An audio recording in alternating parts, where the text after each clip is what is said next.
자, 오늘은 해냄 출판사의 시조 4편, 4단원의 시조 4편을 공부하도록 하겠습니다. 자, 시조 4편, 다양한 시조들을 공부를 통해서 우리가 실력 향상을 이루어야 하겠죠. 자, 서정관례 흐름 4단원 1, 199쪽이 되고요.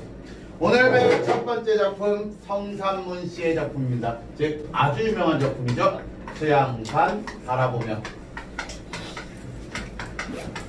기대되나요? 아니요. 이제를 하나로 다 쓰고 하도록 할게요. 빨리 쓰세요. 말투 봐. 자, 성삼문 씨의 작품이고요. 이 성삼문이란 사람 자체를 알고 들어가는 게 조금 중요합니다. 자, 일단 성삼문, 충신. 사육신.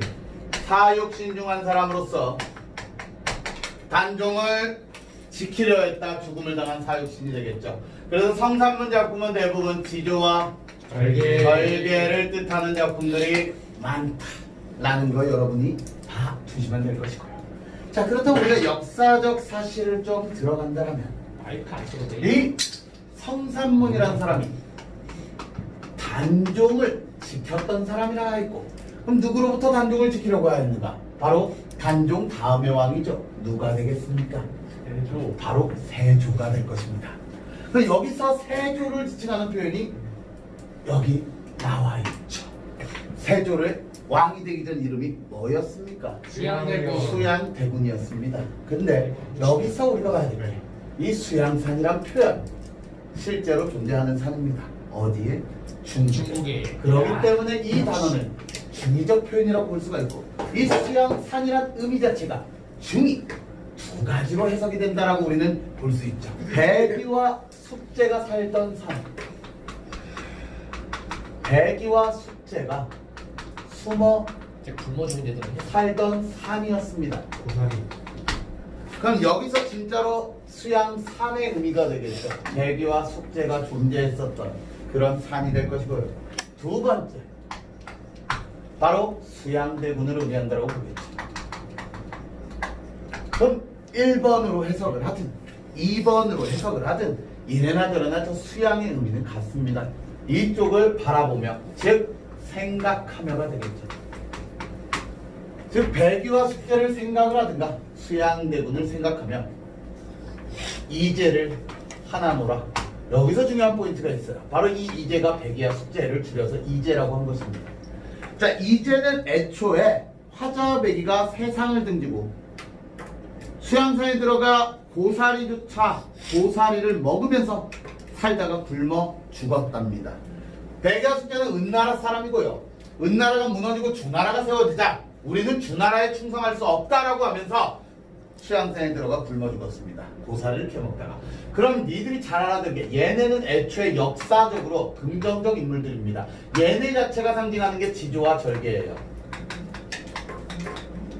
즉 중국 역사 속에서 이제라고 하면은 우리 문학작품에서 성삼문처럼 지조절개를 지켰던 인물로 유명한 사람들입니다. 그런데 이 성삼문 씨는 이들을 하나노라라고, 즉 이들에게 부정적 의미를 내포시켜버립니다.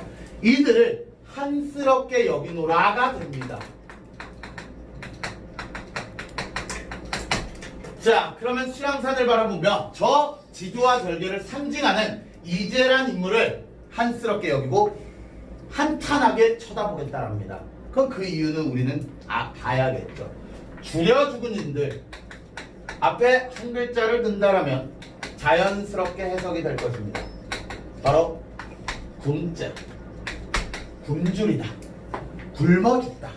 그럼 굶주려 죽은 인들 죽을지언정 차라리 굶어 죽었어야 됐다라는 거예요. 누가요? 바로 위에 있는 이 배기와 숙제는 굶어 죽었어야 됐다. 채미도 하는 것인가? 여기서의 채미, 산나무를 캐다입니다. 아주 중요한 표현이에요. 그럼 이들을 비판하는 이유는 요것 때문입니다. 이들을 마이너스의 의미를 준 거는 이 채미 때문입니다. 이 채미는 실제로 배기와 숙제가 채소를 캐다, 그거 고사리 캐먹게 하다가 죽었습니다. 그래서 여기서의 채미는 고사리를 캐미란 의미고요. 이게 부정의 의미예요. 니들은 이것조차 해서는 안 됐다예요. 굶어 죽었어야 됐다가 돼요. 요걸 하는 것인가? 요걸 해서는 안 됐었다. 그러면 무슨적 표현이 된다? 서리적 표현. 의문형 진수.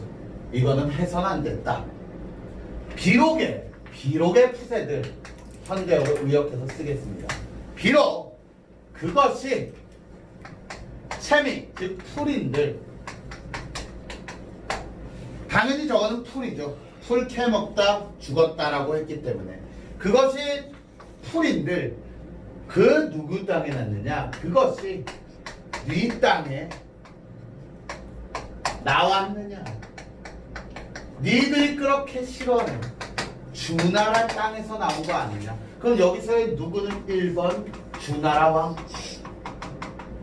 그리고 2번 수양대군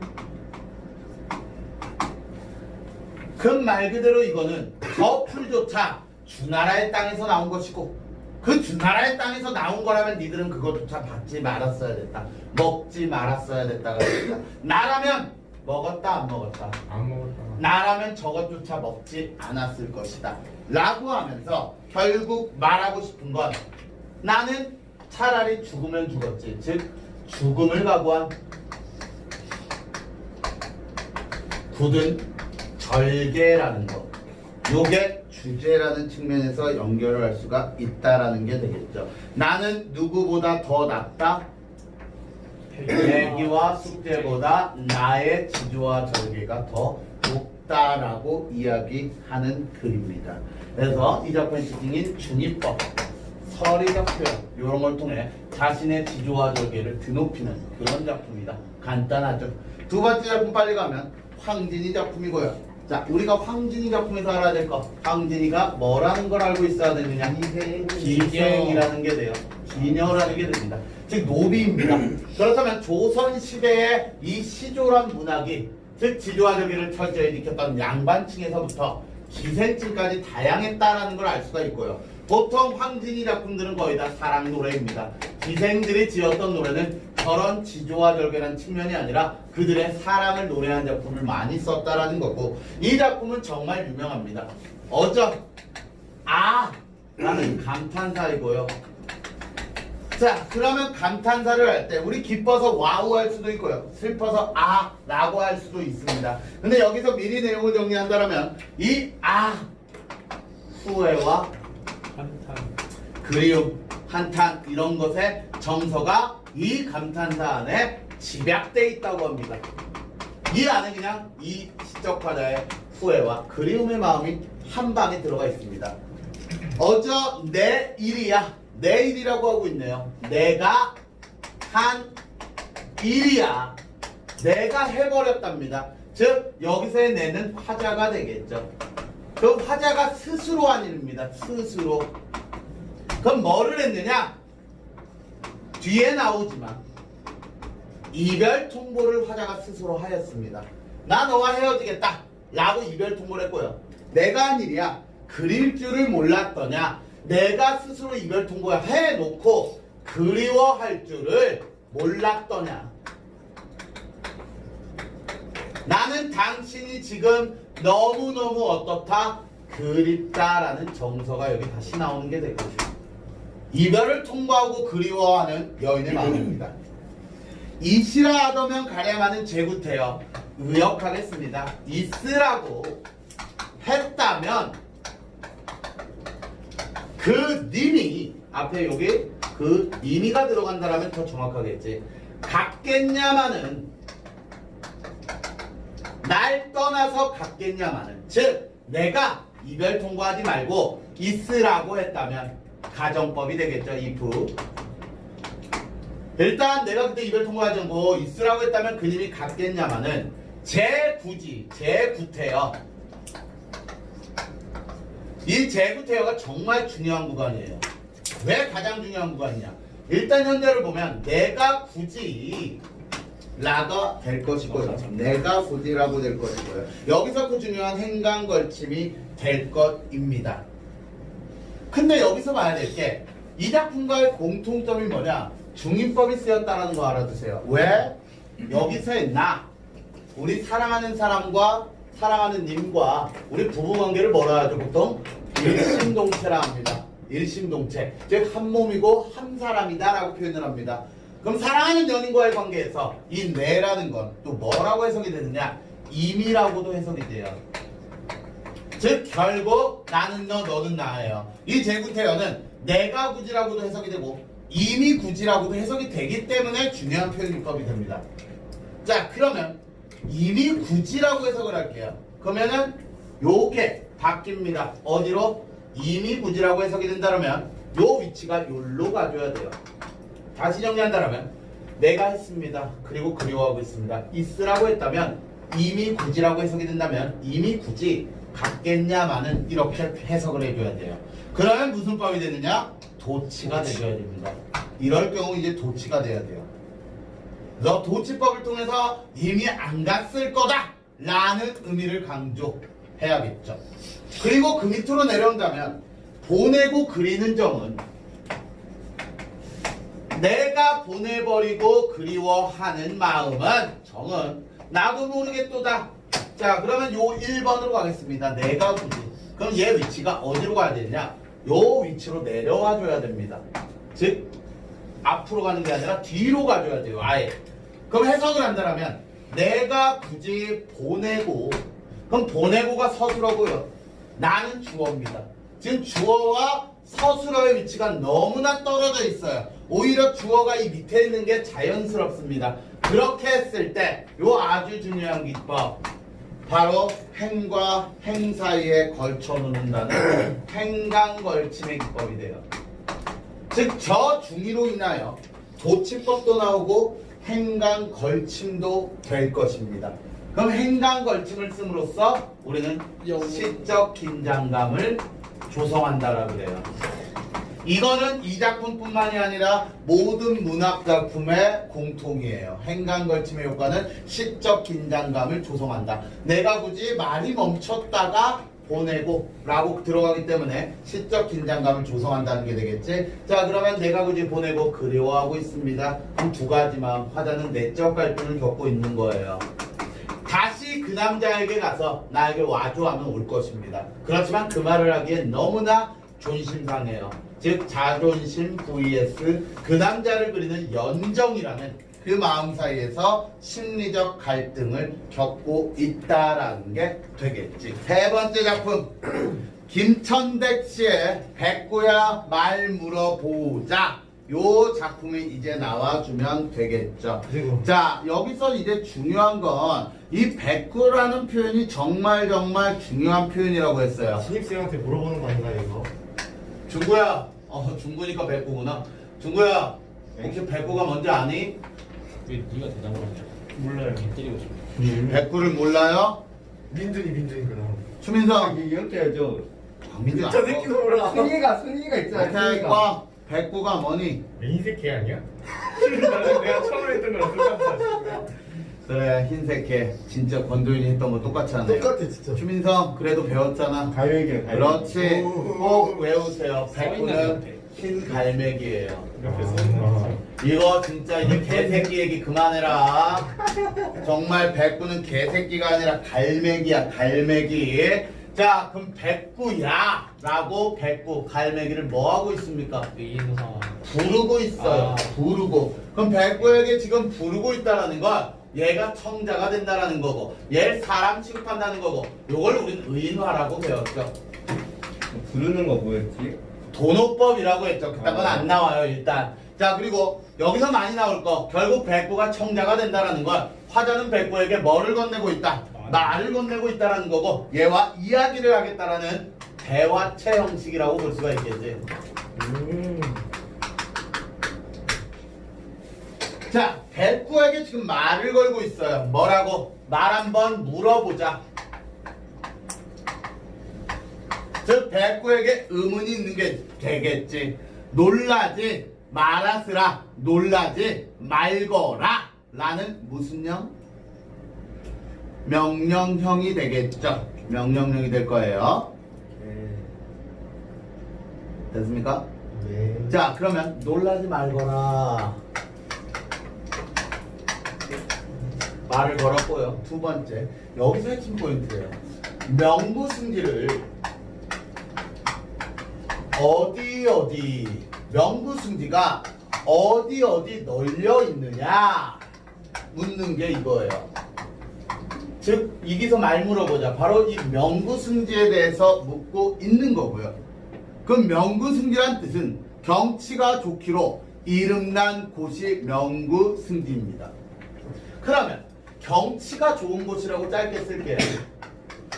그럼 짧게 쓴다라면 이 경치가 좋은 곳은 속세일까요? 자연일까요? 자연. 당연히 자연이 되겠지. 그 자연의 경치 좋고 그런 데가 어디 널려 있느냐? 그럼 여기서 중요한 포인트는 이 사람이 이 자연 속으로 뭐 하고 싶어서 도망치고 가고 싶고 그런 게 되겠지. 그럼 화자가 지향하는 점이 나와 있다는 게 되겠지.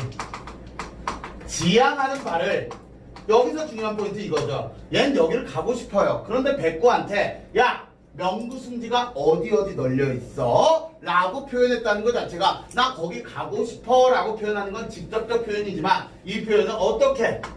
간접 표현하고 있다는 게 되겠지. 간접적으로 야 명구승지가 어디 널려 있냐? 정말 백구한테 말을 거는 건 아닐 거잖아요. 자 그러면 어디 뭐 덜려져 있느냐? 날 다려 뭐죠?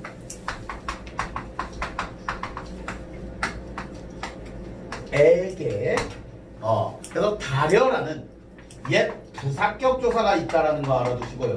즉 에게라는 부사격 조사가 다려의 형태로 쓰였다라는 거.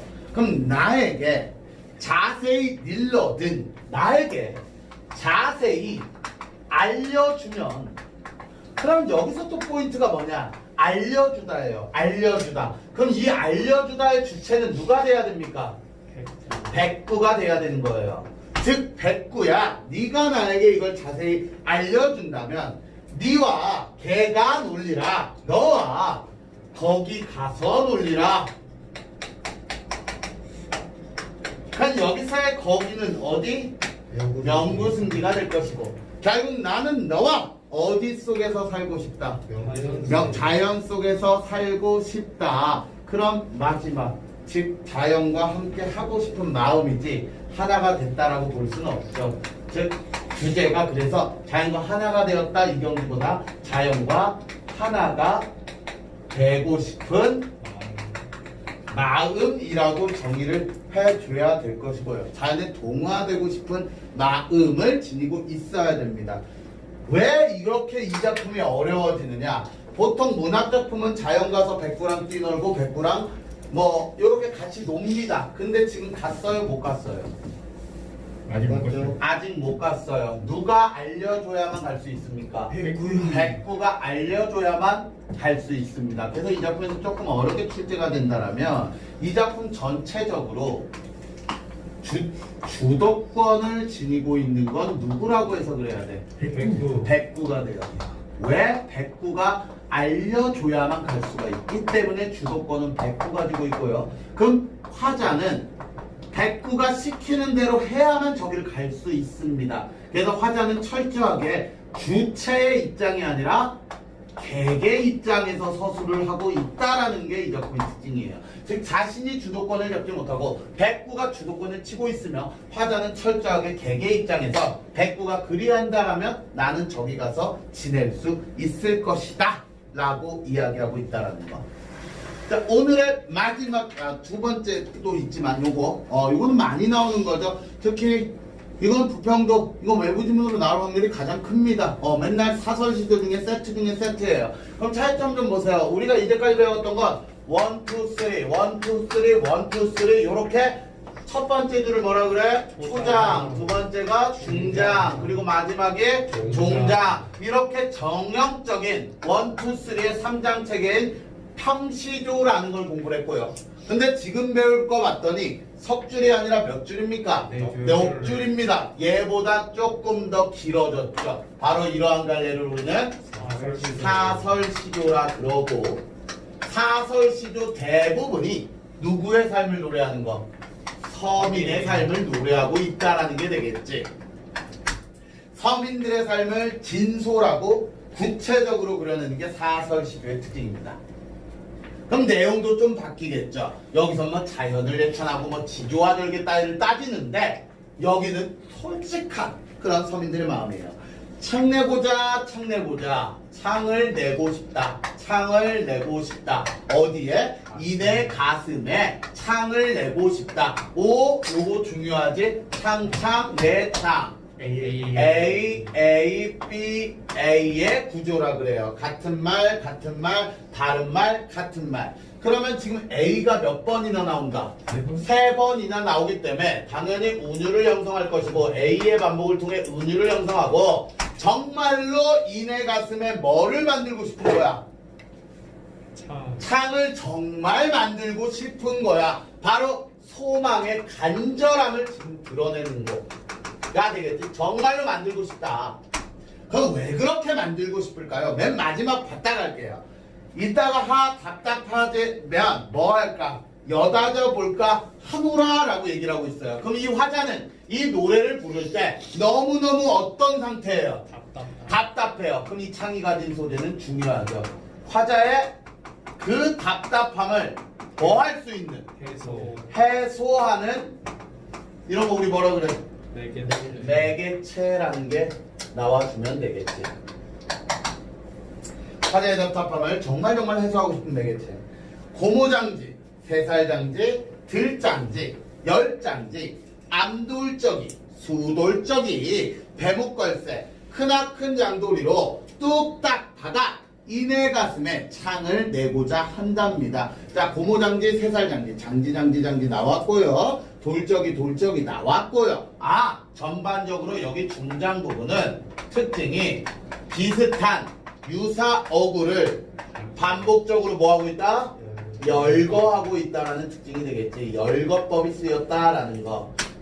비슷한 어구들을 반복적으로 열거함으로써 정말 어떠한 창문이든지 의미 없는 창문 종류들입니다. 그만큼 뭐가 됐든 내 가슴에 만들어달라. 절실함을 강조해요. 뭐가 됐든 여다지 창문이든 미다지 창문이든 어떤 창문이든지 간에 절실한 감정 강조하는 게 되겠지. 이따가는 뭐 이따가가 아니라 이따금 가끔 뭐 이런 의미. 이따금 몹시 이따금 몹시 답답할 때는 여다져 볼까 하노라 해서 화자의 심정을 강조하는 작품. 자, 그 다음 장 넘겨보시고 어디를 보느냐. 맨 마지막에 202쪽에 이제 현대 시조랑 비교하는 문제까지 있습니다.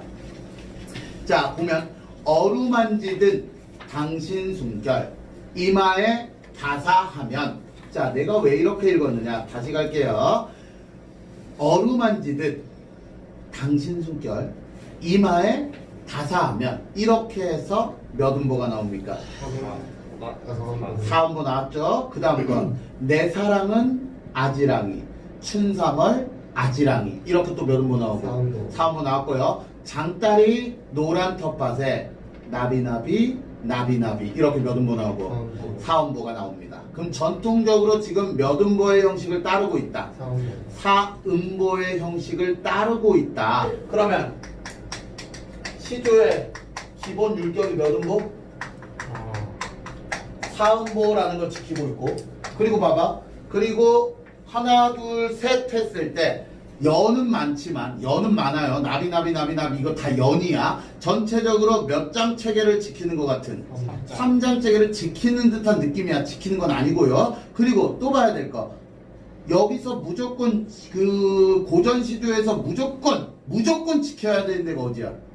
마지막 3음. 그럼 어디야? 이 작품에서는 정장이 장다리 부분이 가장 핵심. 즉 요거 지키고 있고, 플러스 시조 종장의 첫 음보는 몇 음절로 고정? 3음절로 고정한다라는 규정이 있는데 그거를 장다리 이 부분에서 맞춰주고 있다라는 율격을 전통을 잇고 있다라는 게 되겠지. 그래서 자, 그러면 한편 차이점이 있겠지. 바로 차이점. 원래 장별 배행이라 그래요. 장별로 행을 배치해 놓는 거야. 그렇기 때문에 그 고시조는 원, 초장, 중장, 종장에서 행을 이렇게 배치해 놓습니다. 근데 얘는 그걸 어기고 있죠. 장별 배행 대신 행과 연을 자유롭게 배치했다는 게 이적 포인트지.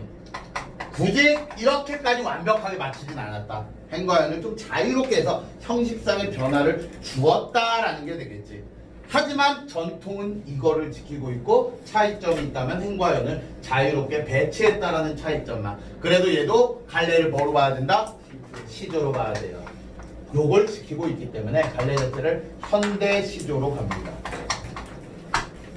자, 그럼 내용을 잠깐 본다라면 어루만지듯 당신 숨결 이마에 다사하면, 자, 어루만지듯 누군가와의 사랑이 시작되는 순간 당신의 숨결입니다. 사랑하는 사람이 되겠지. 또는 봄날 햇빛이 될 거예요. 이마에 다사하면, 이마에 비추면 내 사랑은 아지랑이. 내 사랑은 뭐다?